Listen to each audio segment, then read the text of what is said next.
Buenas tardes con los asistentes. En esta oportunidad vamos a empezar con la novena ponencia del curso nacional Actualización en Enfermedades Prevalentes en el Perú, el cual este día la ponencia lleva por título Hipertensión arterial, el enemigo silencioso y cómo vencerlo con evidencia actual. Para esto vamos a presentar al doctor ponente de la tarde, que es el doctor Ricardo Salazar Ramírez, el cual es docente de pregrado de la Universidad Nacional del Santa y médico especialista en medicina interna del Hospital de Salud 3. A continuación doy paso al ponente. ¿No? Entonces, jóvenes, vamos a hablar sobre un tema muy importante, ¿no? Este tema está correlacionado con lo que es, con lo que es una enfermedad muy común, ¿no? Una enfermedad que causa muchos problemas, muchos dilemas a toda la población en todo el mundo. La hipertensión arterial es un gran problema de salud pública. Esta enfermedad causa mucho daño. Esta enfermedad, como lo han mencionado en la ponencia, es denominada el enemigo silencioso, porque se produce, como vieron en el video, con mucha anterioridad, con muchos años de anticipación, ya se empieza a desarrollar. Y nosotros no nos damos cuenta, no nos percatamos, no nos interesa, porque es muy común que la gente, como todos nosotros, ustedes jóvenes también, sus padres, sus tíos, sus abuelos tal vez, dicen, no, yo no siento nada, no tengo por qué hacerme ningún tipo de examen, ¿no? Mayormente hablo de los varones porque la característica, yo trabajo para salud, la característica de las mujeres, de las damas, casi siempre sí es examinarse y controlarse cuando ya empiezan a cumplir 40 años, 35, ¿no? O 45, se examinan de todo, pero los varones casi no. Recién dicen, cuando sienten algo, recién se hacen una prueba, un examen. Entonces, es ahí donde toma ese valor de enemigo silencioso. Y yo lo suelo denominar el asesino silencioso. Y vamos a ver cómo nos produce daño, ¿no? Vamos a empezar con el caso número uno, un caso típico. Vamos a ver. Caso uno. Dice, Eulalio es un varón de 85 años de edad, se encuentra celebrando su cumpleaños en un fundo a 4 horas de Chimbote, lugar donde trabajo, con su familia y al momento del brindis cae súbitamente al suelo.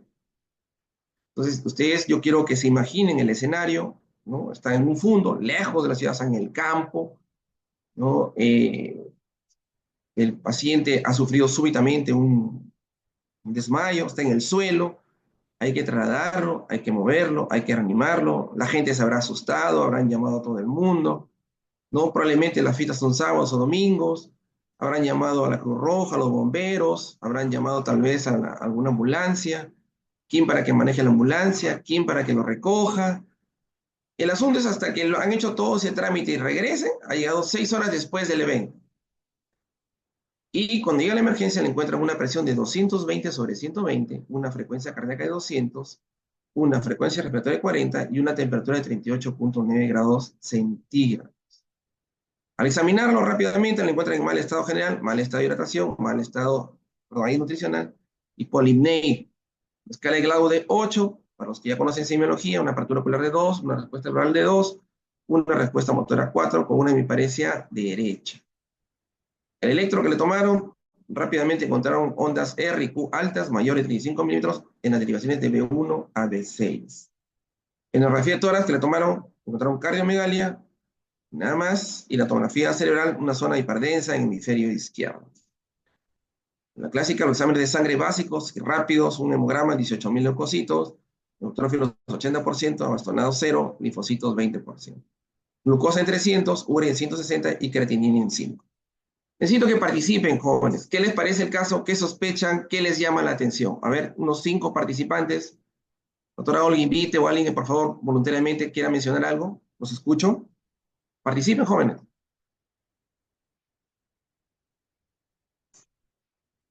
¿Alguien? ¿Qué sospechan que pueda tener? ¿Cuál creen que sería el antecedente de este paciente? Hola, vamos. Ánimo. Por el chat, doctor, están escribiendo que por la edad avanzada consideran que podría ser una neoplasia, también un SB.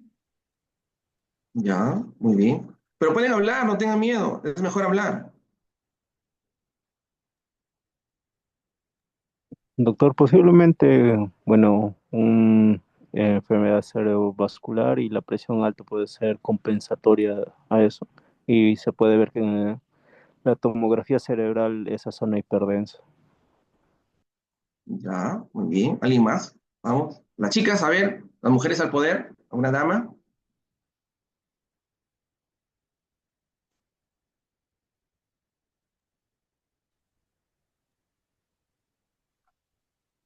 Doctor, bueno, ha tenido un antecedente de accidente cerebrovascular previo. Aparte maneja una presión muy alta, los signos vitales están alterados. Aparte también tiene en su radiografía una cardiopatía, tiene complicado. Ya, muy bien. Entonces, yo siempre les digo cuando estoy en medicina, armen la película. Si ese paciente lo retrasemos unos 20 años atrás, o tal vez unos 30, eh, podríamos sospechar, ¿no? De lo que vemos, dado que está en un brindis, etcétera, etcétera, y con una glucosa de 300, unos 160, que este paciente probablemente un abuelito típico y clásico, no sé cómo será en su zona donde ustedes viven, pero acá en Chimote la gente es muy especial, sobre todo los viejitos y los abuelitos, de tal manera que ellos difícilmente van a estar acudiendo a un centro a controlarse, a cuidarse, a vigilarse, a hacerse exámenes, ¿no? Yo sospecho que este paciente ha sido hipertenso de larga data. Este paciente ha sido diabético también por un buen tiempo. Probablemente no ha hecho una buena dieta y no creo que haya estado haciendo ejercicios, ¿no? No sé, por lo que dice que brindis probablemente tome, ¿no?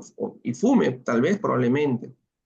Todo eso ha conllevado a que se prepare el terreno para lo que ha sucedido. Lo que ha sucedido, según la historia, ha tenido un evento cerebrovascular, como bien han dicho ustedes. Si bien la presión puede ser reactiva, pero probablemente estemos ante una emergencia sí, una emergencia. Muy bien, el hecho, como bien ustedes vean ya aprovechando los análisis, los exámenes rápidamente que están allí, por supuesto, el paciente está en coma, es lo que hay que mencionar, el escalador de 8 está en coma, este paciente, está mal, tiene un muy mal pronóstico por la edad, por el estado de Glasgow, por las lesiones, por la cardiomegalia. La cardiomegalia nos indica que tiene un daño crónico, ¿no? Como dijo la doctora, y el electrocardiograma nos indica que hay las ondas QR significa que hay un buen daño a nivel cardiovascular. Y eso está muy asociado a lo que es hipertensión arterial, o sea, hipertrofia ventricular izquierda, da ese tipo de ondas. Y si fuera poco, ha hecho daño cerebral como una lesión, es la zona hiperdensa, que eso se correlaciona mucho con lo que es sangrado, y por lo tanto estaríamos ante un paciente tenemos un paciente con un gran problema cerebral. Los exámenes de laboratorio que vemos, o sea, mayormente están de manera reactiva, ¿no? Porque mucha gente al ver un hemograma de 18.000 dice, no, es una infección, en 2 horas, cuando brindó, se cayó y hizo una infección, es difícil. Y eso lo digo en relación, dado que soy internista, para que no se aloquen e inmediatamente pongan antibiótico cuando no debería de ser. Ya en relación a la glucosa, urea y creatinina, que también debería llamar la atención, nadie lo ha mencionado, una glucosa de 300 nos hace sospechar que este es un paciente diabético, ¿no? Y tendría que tener un buen manejo de ello. La urea de igual manera con su creatinina nos indica que es una falla renal crónica, ¿no? Porque una creatinina 5 es un paciente que tolera mucho, que en 2 horas o 6 horas haya hecho esa creatinina es difícil, ¿no? Y es crónico. Todo eso son factores de riesgo para tener este tipo de eventos. Entonces estamos ante un caso de una emergencia hipertensiva que ha hecho un gran daño, probablemente porque este paciente ha desarrollado casi todos los factores de riesgo que condicionan a lo que tiene. Muy bien, pasemos al siguiente caso. Lo voy a leer. Dice María, una mujer de 54 años, madre de familia de 4 hijos, ama de casa, obesa, diabética, epidémica, sedentaria, trabaja vendiendo un puesto ambulatorio por la noche, vendiendo frituras, no acude a programas de control ni atención médica, toma muy irregularmente sus medicamentos, acude a la consulta externa refiriendo cansancio, a moderados esfuerzos y últimamente a leves esfuerzos.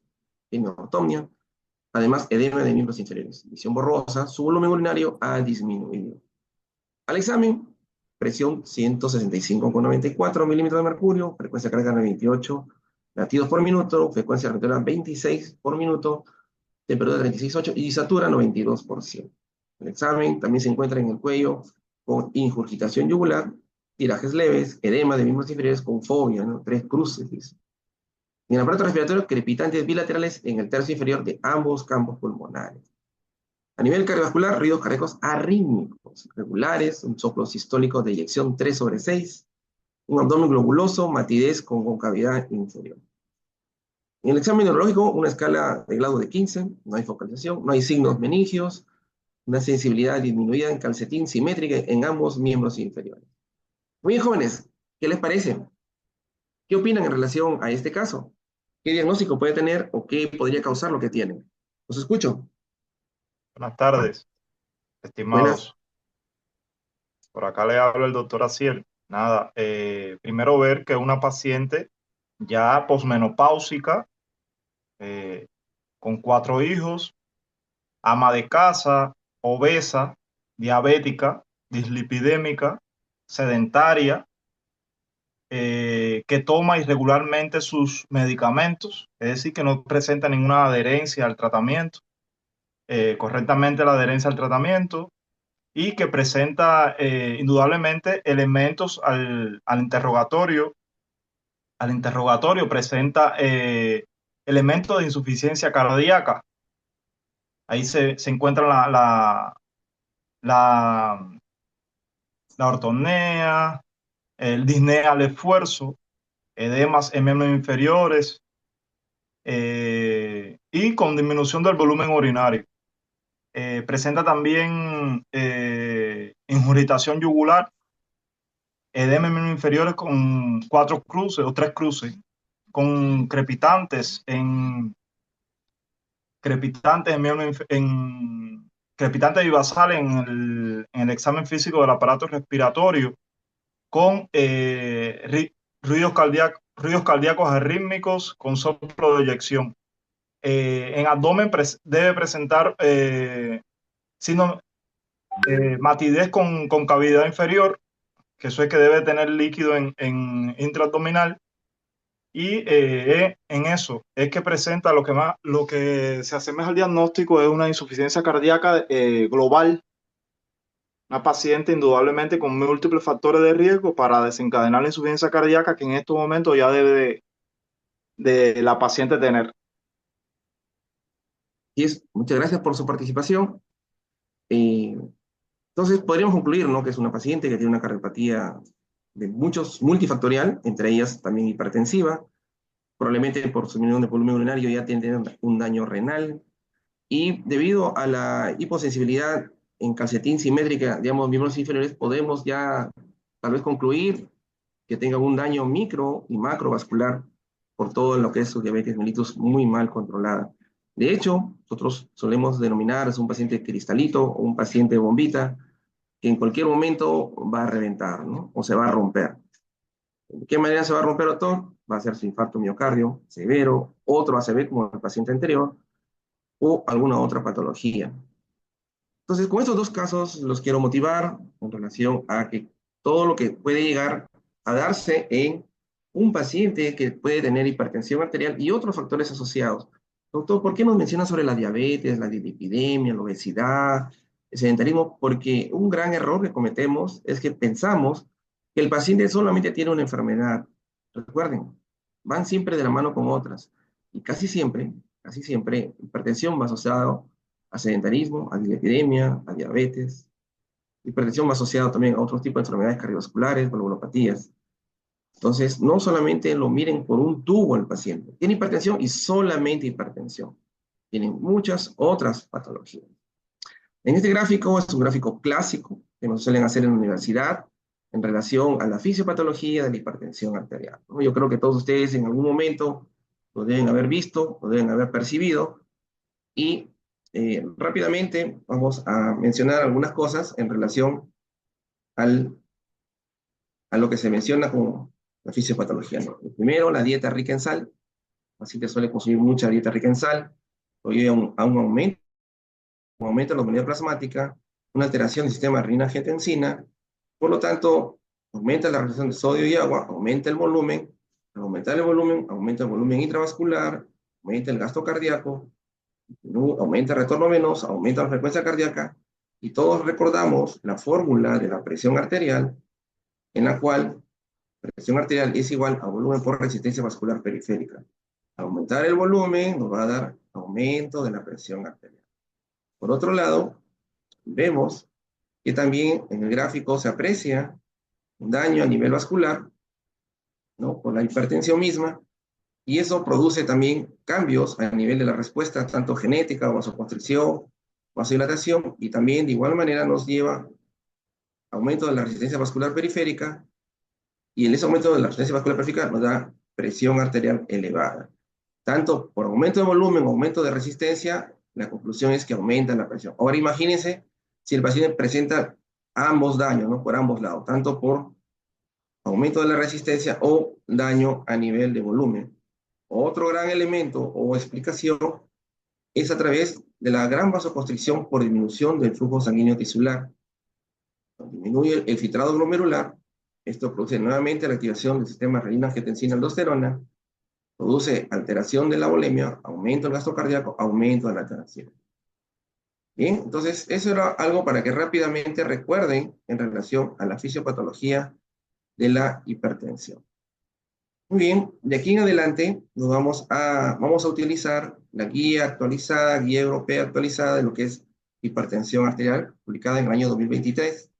Y si no me equivoco, pero me permiten 30 segundos, se lo he enviado al comité organizador, quiero corroborar, para que lo compartan y todos ustedes lo tengan, no estén angustiados y desesperados. Sí, ya la guía final del año 2000, traducida al español, 2024 ya lo tiene ya el equipo que me ha invitado. Entonces también lo pueden compartir con ustedes para que lo tengan y lo pueden utilizar. Entonces, nosotros apreciamos en este gráfico, en el cual ya todos esos factores que hemos visto en el dibujo anterior, clásico, que nos enseñan en la pizarra, nuestros maestros, lo ponen de esta manera.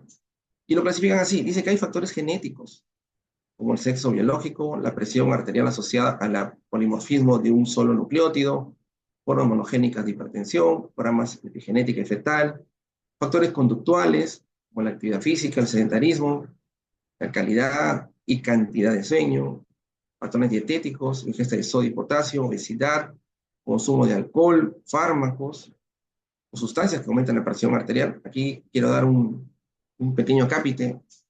En nuestro país, Perú, es una gran costumbre que muchas personas se automediquen. Recuerden que cada medicamento es una droga y por lo tanto tiene sus efectos positivos y sus efectos adversos.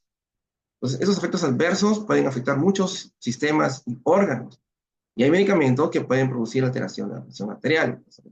Mucho cuidado con estos pacientes. Por eso siempre en el interrogatorio o anamnesis, considerar los tipos de medicamentos que se automedican. Otro de los factores que van a influenciar en lo que es la hipertensión arterial, tenemos a los factores socioeconómicos y psicosociales. Dentro de ellos va a estar el estrés, ¿no? ¿Quién adulto no está estresado, ¿no? Nuestro país, Perú, ya con tanto como la parte externa, la seguridad, no hay nadie, creo que pise la calle y se sienta seguro, ¿no? Está mirando derecha, izquierda, arriba, abajo. Si sube un carro, si sube un tren, si sube un bus, está de miedo y tenso, ¿no? Pensando que algo le va a suceder. Ese estrés es dañino. Ese estrés le está haciendo daño. Ahora imagínense ya que no son ustedes, que son jóvenes, imagínense a sus padres, 40, 50 años, sus abuelitos, 70, 80 años. No tienen idea de una persona adulta mayor de 70 más años subiendo un bus con el temor enorme, enorme, de que algo le pueda pasar porque es una persona con intento de robarle o amenazarle. Es muy terrible. También va a haber el bajo nivel socioeconómico. En nuestro país, Perú, hay una gran diferencia en los niveles socioeconómicos. La población, lamentablemente, está en los estratos más bajos. Es muy grande, son millones de personas que tienen un nivel socioeconómico bajo y muy bajo. Privación social. Debido a todo ese estrés y problemas socioeconómicos, la gran mayoría de las personas actualmente, tanto jóvenes, niños, incluyo niños y adultos, prefieren estar ¿dónde? En sus casas, encerrados. No salen, no se relacionan, no socializan.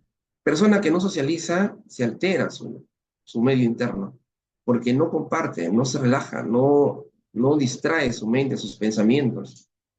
Ahora, acceso a la asistencia sanitaria, imagínense, ¿cuántos establecimientos de salud están en condiciones adecuadas de recibir a todos los pacientes?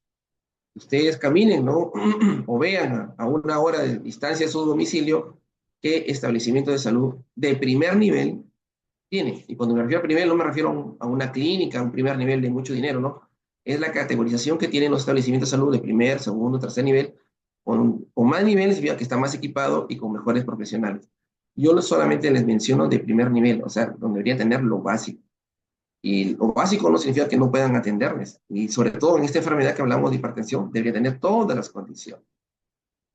Lo otro es violencia de género, que también va a producir problemas en la depresión, discriminación también. En relación a los factores ambientales, tendríamos que hablar de la situación geopolítica, contaminación acústica, contaminación ambiental y clima. Y ustedes mismos se dan cuenta, ¿no? ¿Cómo es posible que ustedes tengan su casa bien cansados de trabajar 8 o 10 de la noche, justo 9, 10 de la noche, y el vecino del costado de la frente prende su equipo de sonido y hace una fiesta que dura hasta las 7 de la mañana? ¿Qué tipo de descansos pueden tener ustedes? Definitivamente no van a poder dormir, van a renegar, se van a estresar, van a maldecir a todo el mundo, aparte de su vecino, van a llegar al día siguiente al trabajo molestos, tal vez con sus parejas o sus hijos, van a descargar su cólera y definitivamente va a influenciar en su presión arterial. Hay varios mecanismos en relación a la fisiopatología, tanto hormonales, hemos mencionado el sistema renina-angiotensina, que ustedes lo conocen bien, mecanismos hormonales, renales, aparte del sistema renina-angiotensina, en la parte renal va a influenciar el consumo de la sal, ¿no? Y los daños que se producen a nivel renal. Hay mecanismos neurales, donde influye el sistema nervioso, ¿no? Los reflejos receptores y los mecanismos vasculares, ¿no? Con la disfunción endotelial que se produce por la presión arterial constante que va dañando el endotelio de las arterias. Eso produce una remodelación arterial y por lo tanto una rigidez de las grandes arterias. Todo eso explica en general los daños que se producen a nivel fisiopatológico. Ahora, ¿qué daños vamos a encontrar o qué se va a producir fisiopatológicamente en los ojos? Remodelación microvascular, retinopatía, hipertensión. Conclusión, ceguera. En el cerebro, lesiones de la sustancia blanca, microinfartos silentes, microhemorragias, atrofia cerebral, deterioro cognitivo, demencia vascular, ictus isquémicos, hemorragia cerebral. O sea, el daño a nivel cerebral es muy, pero muy grande, como ustedes lo pueden apreciar. Y va a alterar tanto en el funcionamiento, ¿no? Para los movimientos, desplazamientos e independencia del paciente, como en la parte cognitiva. O sea, es un paciente que va a estar sin poder entender, comprender o expresarse adecuadamente lo que tenga que decir. Esas microhemorragias, esa atrofia cerebral, ese deterioro cognitivo, esa demencia, va a conducir por ese camino de deterioro cognitivo al paciente y por lo tanto va a ir muy mal. Si vemos a nivel del corazón, lo que hemos mencionado y está en la pregunta del examen del pretest, va a haber hipertrofia ventricular izquierda, dilatación de la aurícula izquierda, el ventrículo izquierdo, fibrilación auricular, ¿no? Enfermedades obstructivas, no obstructivas del corazón, también un infarto miocardio y la insuficiencia cardíaca diastólica y sistólica, como hemos visto en los casos que se han presentado. En relación a las arterias grandes y medianas, se forman aterosclerosis, calcificaciones, rigidez arterial, ¿no? Sí, enfermedades hipertensivas secundarias. A nivel de la microcirculación, también daño, remodelación muscular, fibrosis. A nivel renal, hipertensión glomerular, glomérulo, esclerosis, albuminuria, proteinuria, disminución de la tasa de filtración glomerular. En otras palabras, insuficiencia renal. Consecuencia de ello, terminarán estos pacientes en diálisis. ¿Todos tendrán el acceso a diálisis? Pónganse a pensar. ¿Cuánto cuestan las sesiones de diálisis? Imagínense. ¿Cuántos pacientes están en camino a falla renal? Muchísimos. Muchísimos pacientes con hipertensión están en ese camino. Entonces, una vez entendido o recordado la fisiopatología de la hipertensión en generalidades, pasaremos a lo más importante que nos corresponde como médicos, futuros médicos o estudiantes de medicina, que es la toma de la presión arterial en consultorio. Esta guía, la guía europea, vuelvo a repetir, menciona que tienes que medir la presión arterial tras 5 minutos de estar sentado cómodamente en un ambiente tranquilo. Utilizar un dispositivo validado con un tamaño de manguito adecuado de la circunferencia del brazo. Recuerden que los dispositivos de toma de presión arterial tienen diversos tamaños. Hay unos que son para niños, para adolescentes, para adultos, para obesos. Entonces, lo ideal es que tengamos esa disponibilidad de elementos para medir a los pacientes y de un valor adecuado o correcto de la toma de la presión arterial. Luego en la explicación menciona colocar el manguito a nivel del corazón, como ustedes pueden ver en el gráfico, con el paciente apoyado en la espalda y el brazo. ¿No? Dice medir la presión 3 veces, es lo que recomiendan, con un intervalo de 1 a 2 minutos entre las mediciones y calcular la media de las 2 últimas mediciones. Eso es lo que recomienda la guía.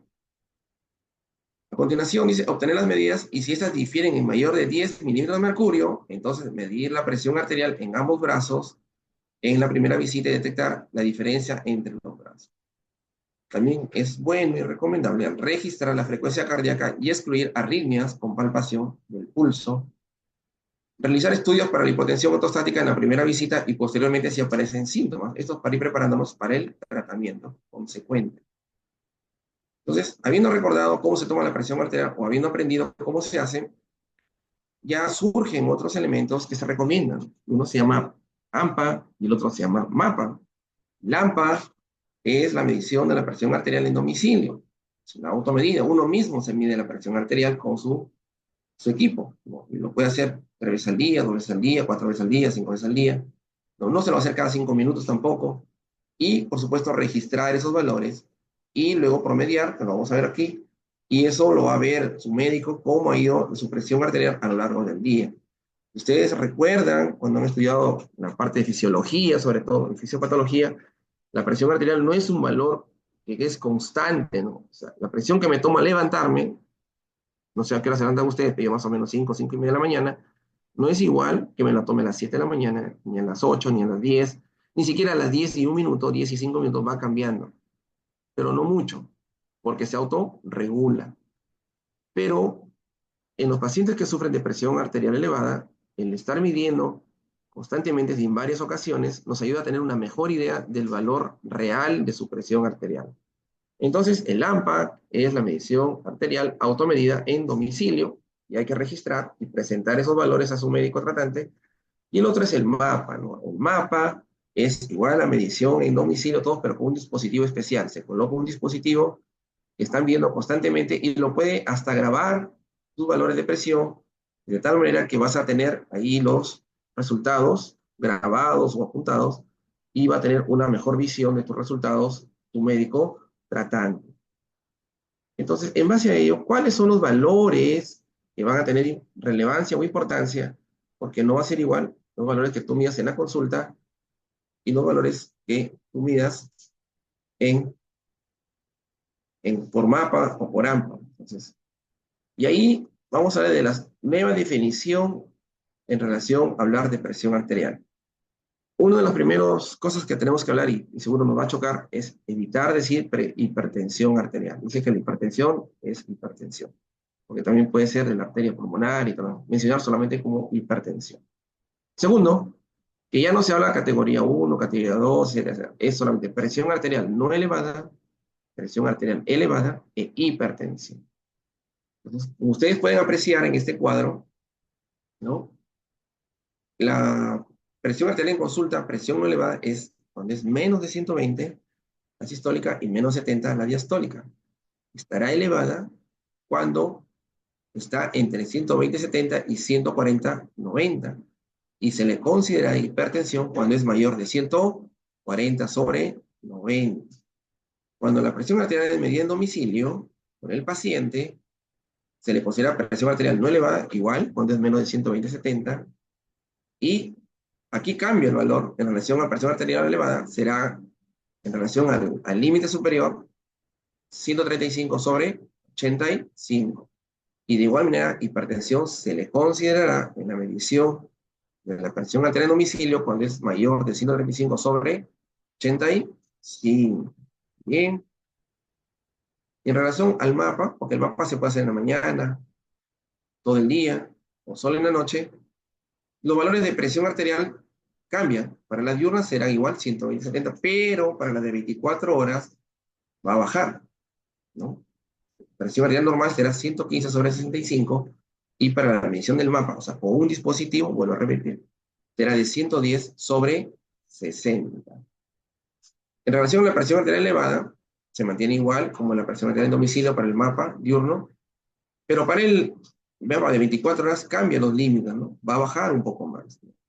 Se supone que al estar en tu domicilio vas a estar bajo menos estrés, bajo menos preocupación, y entonces los rangos son inferiores a los estimados cuando estás en un hospital, en una emergencia o ante una situación de estrés. Por ello, los valores van a ser de 115/65 hasta 130/80 para el mapa de 24 horas y para el mapa nocturno de 110, miren, fíjense, sobre 60 y menor de 120/70. En relación a la hipertensión, con el mapa de 24 horas, el valor va a ser cuando es mayor de 130/80 y para el mapa nocturno cuando es mayor de 120/70. Muy bien, entonces se puede hacer la comparación, como vino las preguntas que les ha tocado del pretest. Entonces tiene sus ventajas y desventajas, ¿no? Tanto la monitorización ambulatoria, ¿no? O sea, el mapa, y la monitorización en domicilio. Entonces, y en general se puede identificar la hipertensión de bata blanca, lo que les explicaba en relación a tener miedo que el médico le tome. Hay pacientes, sobre todo adultos, cuando ven, jóvenes también, cuando ven al médico que los va a atender, que está con su mandil y todo, no sé qué recuerdos tendrán, pero inmediatamente se asustan, se desespera, se angustia y su presión se le eleva y se le suele llamar la presión de bata, hipertensión de bata blanca, ¿no? Y lo bueno es que esos valores que se toman en domicilio, dentro de sus actividades propias de la vida diaria, en tranquilidad, nos da valores y pronósticos más fuertes, ¿no? Dentro de sus desventajas de la monitorización ambulatoria, tenemos que a veces la disponibilidad, ¿no? A veces la gente está trabajando, tienen que hacer muchas cosas y no se van a dedicar a estar ahí midiéndose la presión. Entonces va a haber ese fallo. En relación a la monitorización en el domicilio, también algo similar. Y la desventaja va a ser, dice, no es solo está disponible la presión estática en reposo, porque el paciente se mueve, y mayormente como es un dispositivo para estar bien calibrado, tienes que estar en reposo. Y luego dice el potencial para errores en la medición debido a las mediciones inexactas o un dispositivo mal calibrado. Al disponer o necesitar de un dispositivo, siempre vamos a tener la posibilidad de estar mal calibrado en la falla, en el tamaño, si tuvo pilas, estuvo bien cargado, etcétera, etcétera. Entonces, nuevamente el cuadro que le estaba mencionando en relación a las nuevas definiciones de presión arterial. Las definiciones son presión arterial no elevada, presión arterial elevada e hipertensión. Están los valores para consulta, para el AMPA y para el MAPA, como lo habíamos leído en el cuadro. Muy bien, continuando.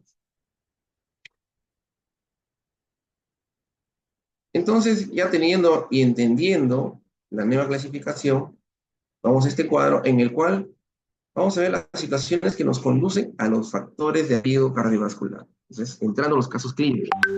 Ya no solo hablando de hipertensión, sino que hay otras cosas más que se asocian y que complican los cuadros de hipertensión. ¿Qué tenemos? Tenemos que asociadas a una enfermedad cardiovascular clínica establecida. O sea, el paciente ya tiene un diagnóstico, ¿no? Mayormente la enfermedad cardiovascular aterosclerótica y la insuficiencia cardíaca. Una insuficiencia renal crónica, moderado o grave, nos referimos a una tasa de filtración glomerular menor de 60 o con una glomerulia mayor de 30 miligramos por gramo, ¿no? Otros daños ya mediados por hipertensión a nivel cardiovascular, la diabetes mellitus siempre va a estar metido en estos asuntos, sea tipo 1, sea tipo 2, y la hipercolesterolemia familiar también va a ser muy grande como factor de riesgo cardiovascular. Entonces, recomendaciones sobre la evaluación del riesgo de enfermedad cardiovascular en los pacientes con presión arterial elevada. Ustedes recordarán todo lo que está en verdecito con 1, y en el otro nivel debería ser A, es el superior, pero en B también es recomendable, es importante, ¿no? Pero cuando ya está en 2A, baja un poco su clase, ¿no? Pero igual tiene cierto grado de importancia. ¿Qué se recomienda? Dice que los pacientes que tienen riesgo, ¿no?, de los mencionados, insuficiencia renal crónica, una enfermedad cerebrovascular establecida, como el caso del señor del paciente, hipercolesterolemia, se recomienda un enfoque basado en el riesgo para dar tratamiento. Es decir, no solo te bases en lo que mediste, sino también si tiene riesgo, por más que sus medidas de presión no sean tan altas, considéralo importante valorar, iniciar la presión, la toma de medicamentos. Luego se invita a un score 2 para evaluar los riesgos a 10 años de enfermedad cerebrovascular mortal y no mortal en personas de 40 a 69 años. Ese es un score importante.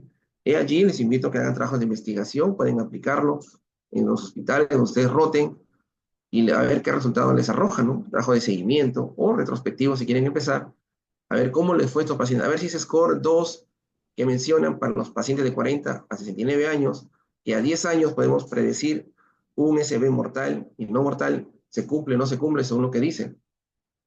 También hay un score 2OP, Old Patient, para pacientes más adultos, o sea, se refiere a pacientes que tengan más de 70 años. También se puede aplicar. En ambos scores, lo que estamos valorando son los factores de riesgo cardiovascular complicados con hipertensión. Y lo vamos a ver en los gráficos a continuación, no se preocupen. Entonces también hay modificadores del riesgo. Estos modificadores, definitivamente, aquellas personas que han tenido diabetes gestacional, hipertensión gestacional, preeclampsia, parto prematuro, muertes fetales, abortos recurrentes, hay estudios que les han hecho seguimiento a largo tiempo y al final han terminado siendo hipertensos y con un gran daño cardiovascular.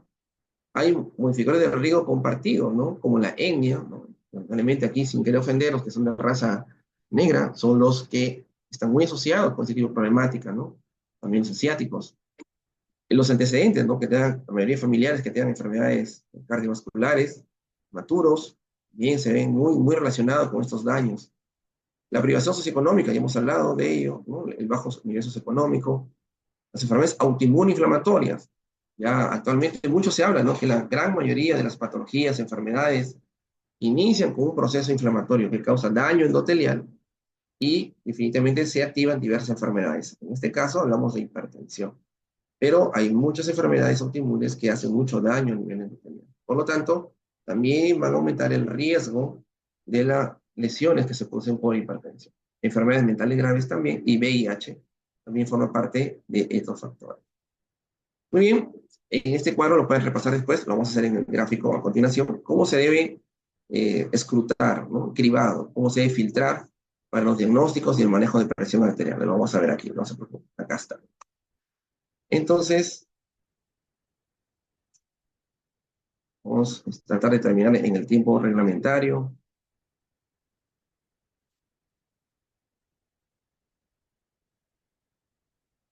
¿Qué es lo primero que tenemos que tener en cuenta? Entonces dice, es muy importante y quiero que presten atención. Dice, se recomienda precaución cuando se considera el tratamiento de personas con presión arterial elevada, ¿no?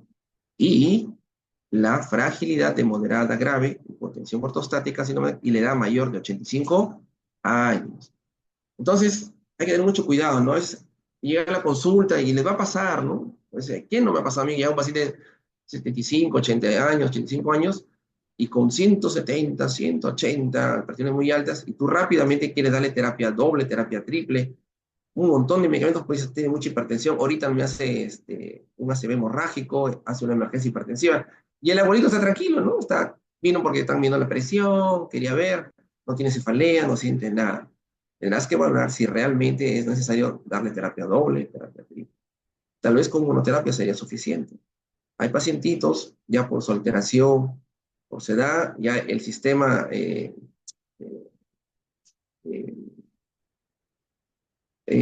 vagales, hay mucha respuesta vagal, y suelen sufrir de hipotensión, ¿no? El sistema simpático y parasimpático ya sufre con edad y no funciona adecuadamente, no compensa como debería ser. Entonces, ante cambios de posición, movimientos o caminatas, ellos hacen hipotensión, ¿no? Y hacen hipotensión ortostática. Y la fragilidad, que también vamos a ver, hay un cuadro de clasificación donde estos pacientes, los que son muy frágiles, ¿para qué le vas a dar tanta medicación y favoreciendo su daño? Entonces, ¿cómo tenemos que trabajar para manejar un paciente con hipertensión? Dice así, si los pacientes con presión arterial elevada, hablamos en general, de 120 a 139, con la presión arterial sistólica de 139 o presión diastólica de 70 a 89, ¿qué tenemos que hacer? Y ya tiene un cerebrovascular establecida, o una insuficiencia renal crónica moderada o grave, o un daño de órgano, ¿no es cierto? Relacionado con hipertensión, o diabetes mellitus, o hipercolesterolemia familiar. Entonces, si la respuesta es sí, entonces este paciente, vemos si tiene diabetes mellitus solo, y si tiene menos de 60 años, si la respuesta es sí, calculamos el score 2 con diabetes, y de ser así, hacemos la predicción de riesgo cardiovascular a 10 años, y lo clasificamos si es menor de 5, de 5 a 10, de 5 a 10 o mayor de 10. Según eso, ¿no? Consideremos el riesgo que tiene ese paciente, ¿no? Muy alto riesgo, bajo riesgo, y también le podemos asociar los factores genéticos o otros factores asociados que modifican la enfermedad. Si el paciente no tiene nada de estos factores de riesgo que hemos mencionado y el score 2 es menor o no se aplica, entonces no tendrá tanto riesgo como creemos o sospechamos. Muy bien. Entonces,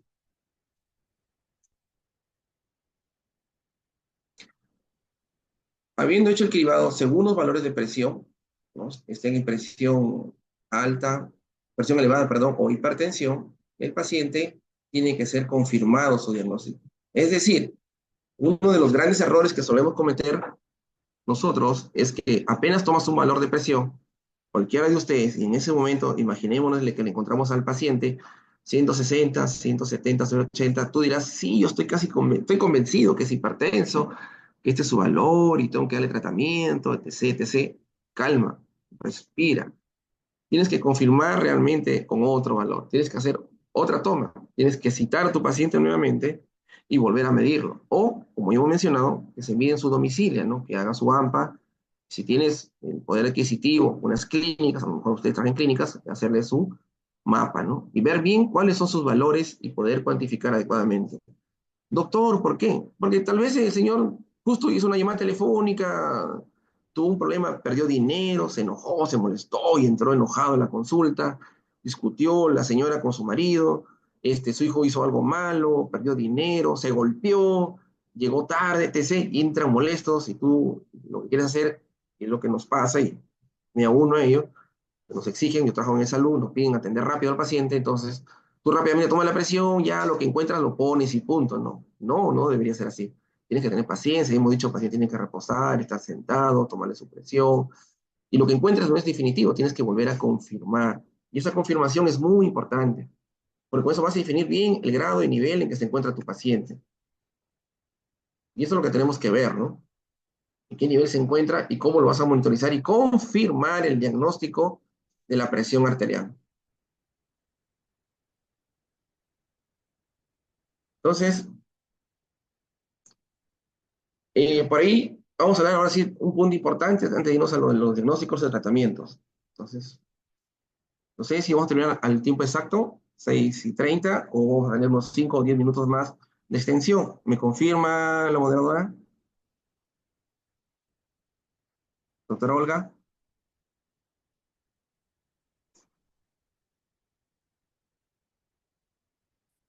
Hola.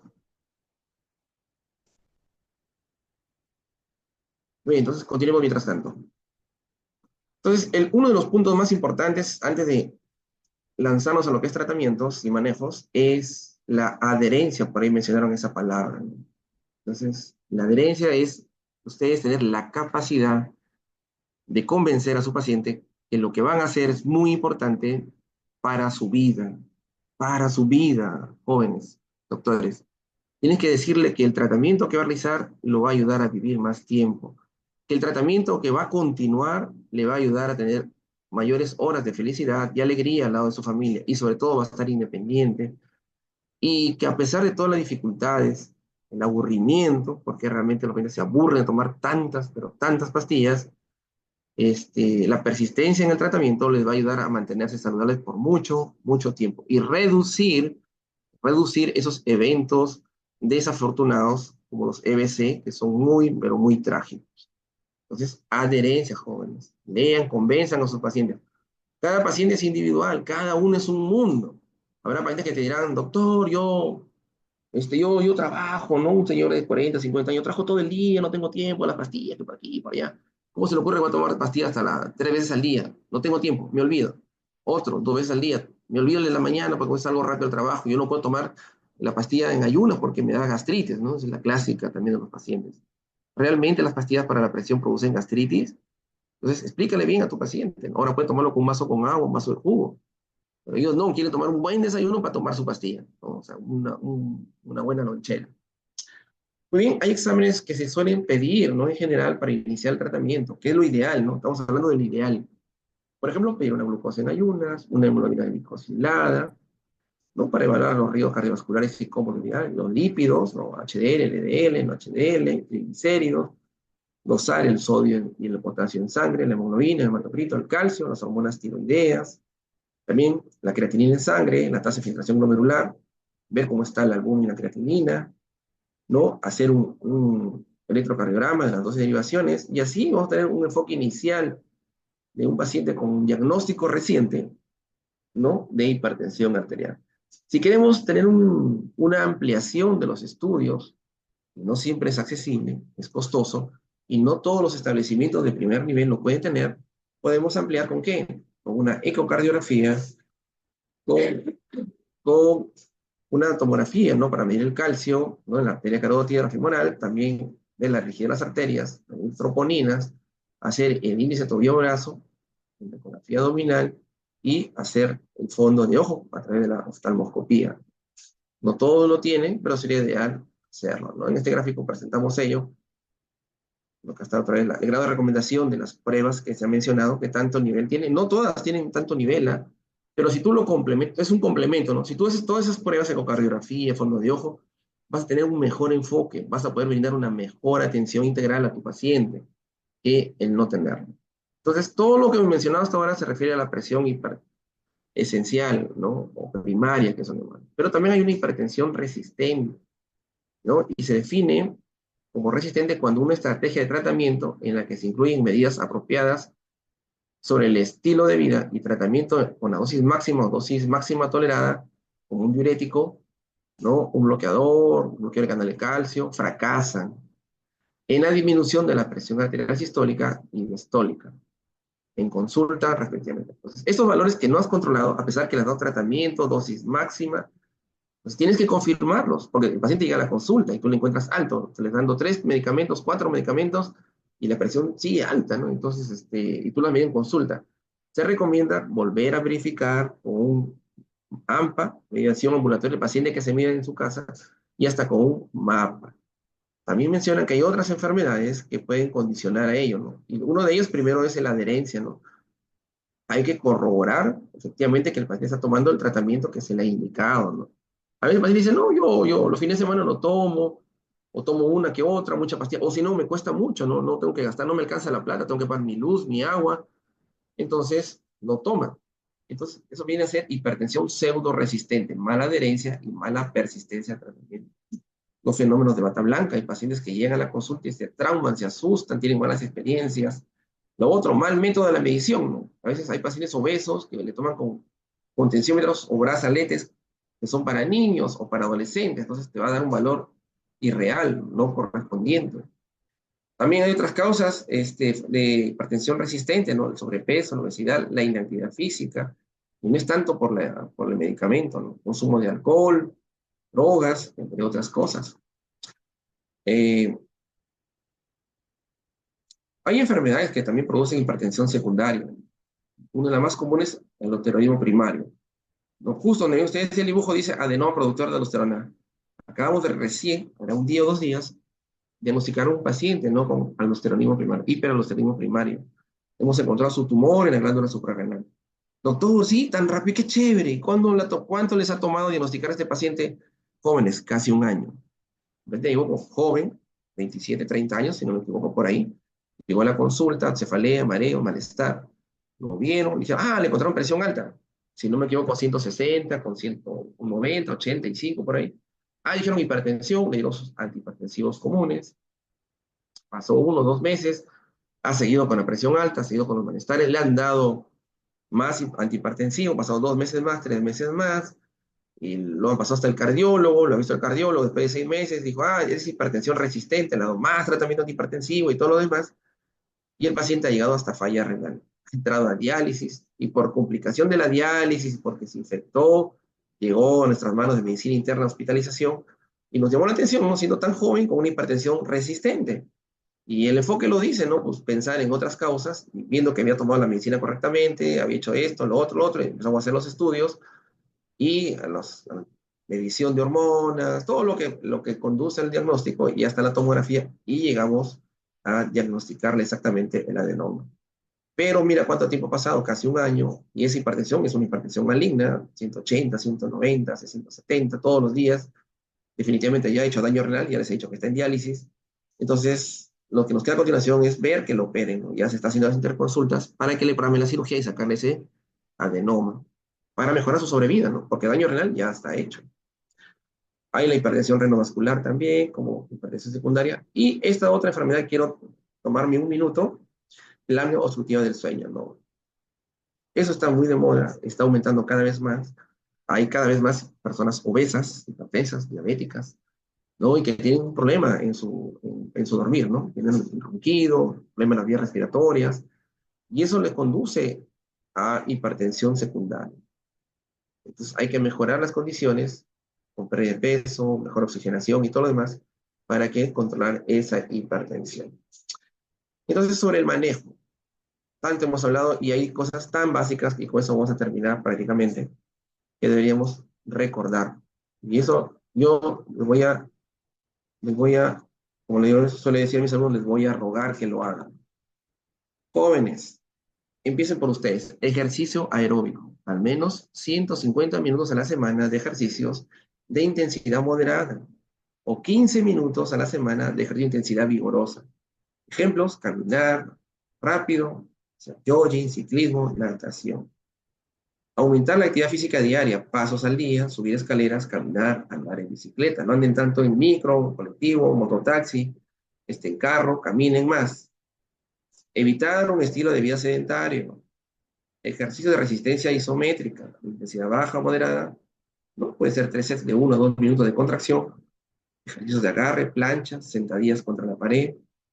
Ejercicios de resistencia isométricos o dinámicos para complementar el ejercicio aeróbico, 2 a 3 veces a la semana. Clase 1, miren, es muy importante hacer esos ejercicios de resistencia.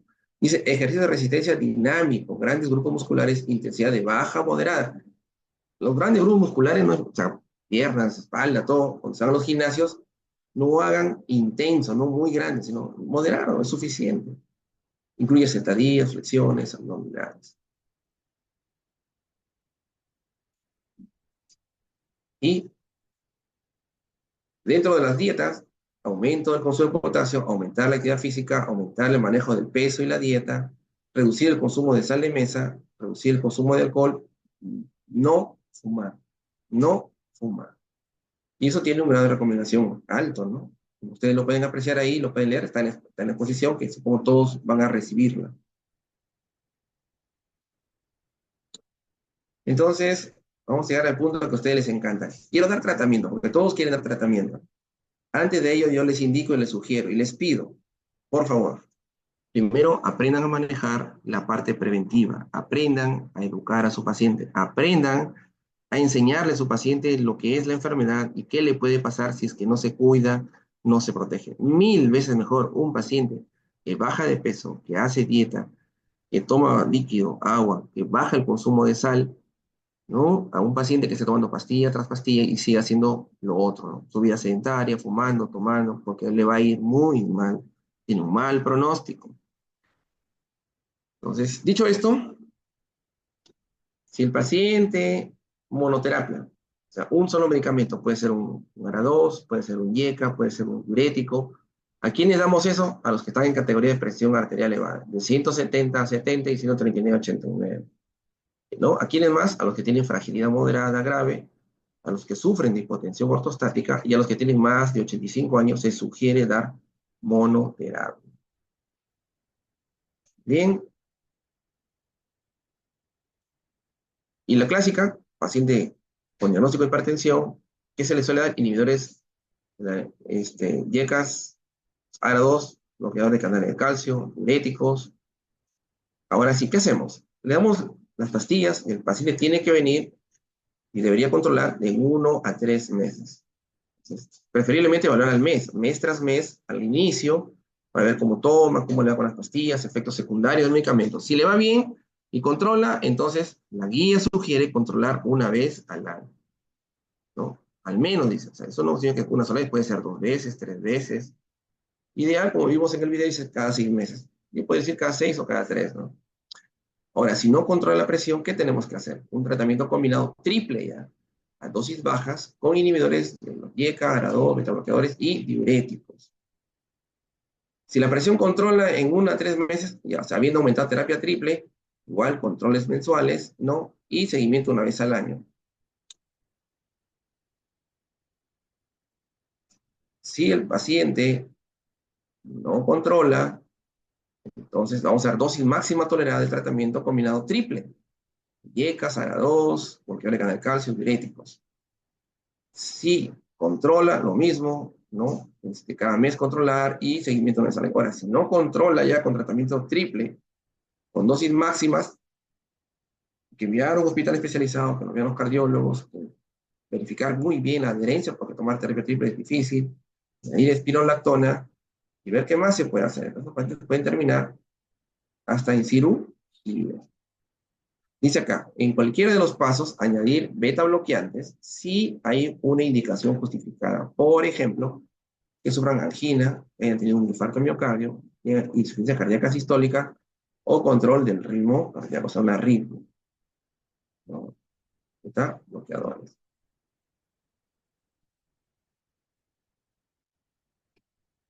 Muy bien, entonces dentro del cribado que hemos mencionado, los diversos tipos de presión, sea no elevada, presión elevada y hipertensión, y según la fragilidad y la edad, entonces uno tiene que ir haciendo seguimiento y haciendo el cribado, ¿no? Si presenta o no presenta la hipertensión, ir controlándolo, ver, aplicar el score 2, ¿no? Y el score 2 para all patient, o P, y ver si está en menos del 5%, más del 10% o del 5 al 10%. Según ello, en todos mencionan cambios en el estilo de vida. Cambios en el estilo de vida. Por favor, es lo primero que tenemos que hacer. Luego ya vemos el tratamiento que se le va a dar, ¿no? Y según eso vemos si controla o no controla. Y siempre para corroborar que todo va bien, que todo se mantiene, que no es una sorpresa lo que encontramos en la consulta, hacer un mapa o un AMPA. Y vamos a ir mejor con nuestros pacientes. Vamos a terminar. Quiero terminar con este gráfico en relación a la presión arterial sistólica, que es lo más importante. Tener mucho cuidado con los pacientes, ¿no? Con los pacientes frágiles, sobre todo, en los objetivos de cuánto quieres bajar en la presión arterial de este paciente. Ten mucho cuidado, pacientes de 85 años, ¿no? Con condición ortostática, que son frágiles, cuidado, no bajar tan bruscamente y no tener un objetivo de bajarlo a 120, ¿no? El objetivo ideal es de 120, pero también puede mantenerse un rango de 120 a 129, sin que tenga tanto factor de riesgo. Si tiene factor de riesgo, bajarlo un poco más. Y tener mucho cuidado con los que tienen presiones elevadas, de 120 a 129, y sobre todo si tienen más de 140 y no responden. Con ellos sí, mucho cuidado porque nos pueden ir muy, pero muy mal. Muy bien, entonces con esto creo que hemos dado las bases y lo principal en relación a lo que es hipertensión arterial. Esto es en relación a la fragilidad, los tipos de fragilidad y cómo dar el tratamiento. Y cuando no responden, terminamos primero dando alfa bloqueantes, ya terapia triple, no responde el paciente, antihipertensión de acción central, diuréticos, otros. Si no responden, terminamos en cirugía. Hasta ese nivel podemos llegar a los pacientes con hipertensión resistente, ¿no? De denervación renal. La cirugía, un cirujano vascular lo hace y asunto solucionado. Cambio de estilo de vida. Yo creo que todos ustedes ya han escuchado eso hasta el cansancio, pero igual les invito a que lo hagan, ¿no?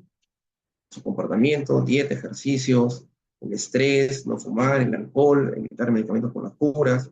La atención debe ser integral del paciente de todas las formas, ¿no? No solamente ustedes, también la familia va a influenciar mucho. Hemos mencionado todos los factores que influyen, tanto económico, ¿no? Los factores de salud, los mismos establecimientos de salud, el mismo personal que atiende, ¿no? También forman parte de la hipertensión. Si el técnico, el médico, el vigilante trata mal a un paciente, le va a generar su crisis de hipertensión. Muy bien, con esto hemos terminado. Gracias por su tiempo y su paciencia. Doctora, le damos pase a alguna pregunta, alguna duda. Listo, chicos, pues tenemos muy buena exposición por parte del ponente.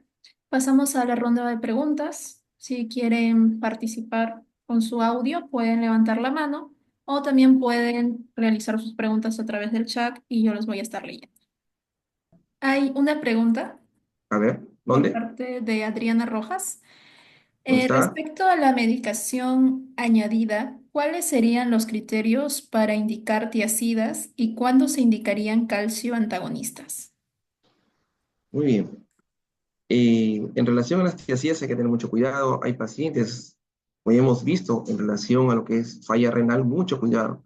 Recuerda que hipertensión es como un martillo, siempre digo, un martillo que golpea y casi siempre daña la función renal. Por eso, antiar tiazidas es ideal. Hemos visto en el pool de exámenes que se pueden pedir creatinina y calcular la depuración renal. Si la depuración renal está menos de 30 litros por kilo por superficie corporal, 1,23 metros cuadrados, no es recomendable dar las piezas. Ten mucho cuidado. Entonces, si tiene más, sí se le puede agregar y se le puede dar. Son muy inocuas. La guía que hemos presentado, la guía europea, no son muy fanáticos de usar tiacídicos, muchos diuréticos, poco ellos usar diuréticos, pero las guías americanas sí suelen dar un poco más de diuréticos, tienen un poco más de confianza, o tal vez por lo que es más económico, no sabría decirle. Es ahí donde les invito a que ustedes hagan el contraste, no se queden con la duda. ¿Quieres ver si es mejor, funcionan tus tiacicos? Busca a tus pacientes según tus historias clínicas y dale seguimiento, a ver cómo les va. Por supuesto, viendo que tengan una buena adherencia. En relación a los bloqueadores de canales de calcio, son buenos antihipertensivos, pero como buenos antihipertensivos también tienen sus efectos adversos, ¿no? Muchos pacientes, cuando tú ya estás en experticia en el campo clínico, vas a ver primero la toma, ¿no? La toma debería ser nocturna. A veces lo toman en el día y en la noche. En muchos pacientes producen edema de miembros inferiores, y eso les incomoda, y les molesta mucho. Entonces, muchos no quieren tomar. Por eso nosotros preferimos iniciar con YECAS o con ARA2 asociado a diuréticos, ¿no? Tiacídicos o otro tipo de diuréticos. Muy bien. Espero que se haya respondido la duda de la doctora. ¿Una otra pregunta? Sí, doctor. Darío Bejarano pregunta, ¿cómo influye la variabilidad de la presión arterial en la consulta en la toma de decisiones clínicas? Muy bien, gracias por la pregunta. Recuerden lo que hemos mencionado en la exposición. Tienen que ser 3 tomas de la presión. Eso es lo ideal, ¿no? Ideal. Si empezamos a hacer esta pregunta es porque vamos a trabajar de manera ideal. 3 tomas de presión arterial, el paciente tranquilo, cómodo, echado, con su respaldar apoyado, con su brazo sostenido, no apoyado, 3 tomas. Y de las 2 últimas mediciones sacar un promedio. Si tu valor que tienes allí, el promedio, está dentro de los rangos actuales de presión arterial normal, presión arterial elevada o hipertensión, sigues la secuencia que te han recomendado. Si es encontrado elevado, será un primer valor, no es confirmatorio, tienes que volver a tomarla en otra oportunidad. O optas por hacer un AMPA, o sea que el paciente se mide en su domicilio, o un MAPA, que es un dispositivo especial, bueno, tiene un costo, que se mide y se determina si realmente sufre de presión arterial. No tengan miedo, va a pasar. En una consulta le encuentras presión alta, en la otra está normal, en la siguiente está alta, en las mediciones de su domicilio está normal, o al revés, cuando está en su casa sube más la presión, no sé. Cuando ya tengas varias mediciones, es como decir, es como ver de diversos ángulos a la enfermedad y ves que tiene varias presiones que están fuera del rango normal y no tiene factores de riesgo cardiovascular, repito, no tiene, se sugiere que haga cambios del estilo de vida, su dieta, sus ejercicios. Tienes que invitarlo, tienes que convencer a tu paciente. Pero todo mi paciente es un gerente, un administrador, trabaja en tal sitio, dice que no tiene tiempo. No sé, chochera, disculpen el término. Convéncelo, es tu arte. Ese es tu arte, así como tú me dices, doctor, la variabilidad, es tu arte. Convéncelo a tu paciente para que haga eso, dieta, ejercicio. cambio de estilo de vida, no fume, no tome, que baje todo eso, porque eso le va a ayudar muchísimo a que no tenga factores de riesgo cardiovascular. Ahora, si tuviera factor de riesgo cardiovascular, entonces con mucha más razón, ya no le tienes que invitar, le tienes que obligar a que cambie lo otro. Entonces, ¿qué va a pasar? El paciente te va a decir chao, ¿no? Porque el paciente no quiere que le regañen, no quiere que le digas baja las escaleras, sal a correr, no fumes, no tomes. Te dice, no, no estás loco. Yo por eso pago mi plata, ¿no? Haciendo un paralelo con un paciente cuando trabajaba en Lima, en Almenara, era un gerente diabético, se había infartado, hipertenso, dislipidemia, obeso, sedentario 100, pero 100%. Tenía casi 40 años, imagínense, jóvenes, con un infarto extenso en el corazón. Y el cardiólogo lo vio y le dijo, señor gerente, usted está mal, tiene factor de riesgo cardiovascular, tiene un infarto, tiene un infarto grande, su pronóstico de vida es corto. Entonces, yo le invito a usted, mira, dijo el doctor, hay que mejore su estilo de vida, cambie todo lo demás. Y el paciente le dijo así, doctor, yo tengo mi plata, para eso pago, yo quiero seguir comiendo, usted mándeme más insulina, mándeme más pastillas y con eso me voy a controlar.